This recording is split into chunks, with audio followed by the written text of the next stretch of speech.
கனடாவோட வெளியுறவுக் கொள்கையில ஒரு பெரிய மாற்றம் நடந்திருக்கு. வாங்க அத பத்தி பார்க்கலாம். கனடாவோட புதிய பிரதமர் மார்க் கார்னி ஒரு தெளிவான லட்சியமான பாதைய அமைச்சிருக்காரு. பல வருஷமாவே கனடாவோட பொருளாதாரம் முழுக்க முழுக்க அமெரிக்காவை சார்ந்துதான் இருந்திருக்கு. ஆனா இந்த அளவுக்கு சார்ந்திருந்ததுனால அமெரிக்கா கூட திடீர்னு ஏற்பட்ட வர்த்தக பிரச்சனைகளால பெரிய பாதிப்பு வந்திருக்கு. இதனால கனடா வேற நாடுகளோடையும் வர்த்தக உறவை வளர்த்துக்க வேண்டிய கட்டாயத்துக்கு தள்ளப்பட்டிருக்கு. சரி, அப்போ கனடா இப்போ எந்த பக்கம் திரும்புது? அவங்களோட பதில் இந்தோ பசிபிக் பிராந்தியம். அவங்களோட திட்டம் என்னன்னா, வேகமா வளர்ற இந்த பகுதியில இருக்கிற முக்கிய நாடுகளோட கூட்டு சேர்றதுதான். இது வெறும் எதிர்கால திட்டம் மட்டும் இல்ல, இப்போவே நல்ல முன்னேற்றம் தெரியுதுன்னு கனடா அரசாங்கம் சொல்லுது. இந்த ஒட்டுமொத்த மாற்றத்தோட மையப்புள்ளியா ஒரு நாடு இருக்கு, அதுதான் இந்தியா. உலக சந்தையில கால் பதிக்க நினைக்கிற கனேடிய நிறுவனங்களுக்கு இந்தியா ஒரு பெரிய வாய்ப்பா இருக்கு.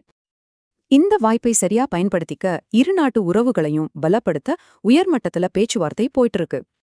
ஆனா ஒரு நிமிஷம், இந்த உறவை ஏன் திரும்பவும் புதுப்பிக்கணும்? முதல்ல என்னாச்சு? 2023ல ரொம்ப மோசமா இருந்த உறவு மார்ச் 2025க்கு அப்புறம் தலைகீழா மாறிருக்கு. இங்க சுவாரஸ்யமான விஷயம் என்னன்னா, இந்த மோதல் எவ்ளோ சீக்கிரமா ஒத்துழைப்பா மாறுச்சுங்கிறது தான்.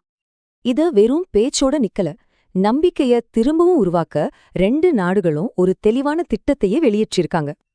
அப்போ கனடாவோட கடைசி இலக்கு என்ன? அவங்களோட பொருளாதாரத்தை நீண்ட காலத்துக்கு பாதுகாப்பா வச்சுக்கிறது தான். அடுத்த 10 வருஷத்துல அமெரிக்கா இல்லாத ஏற்றுமதிய 2 மடங்காக்கணும். இதுவே அவங்க லட்சியத்தை காட்டுது. உலக அளவுல கனடா ஒரு முக்கியமான ஆட்டக்காரரா இருக்க போகுதுன்னு அவங்க அரசாங்கம் தெளிவா சொல்லுது.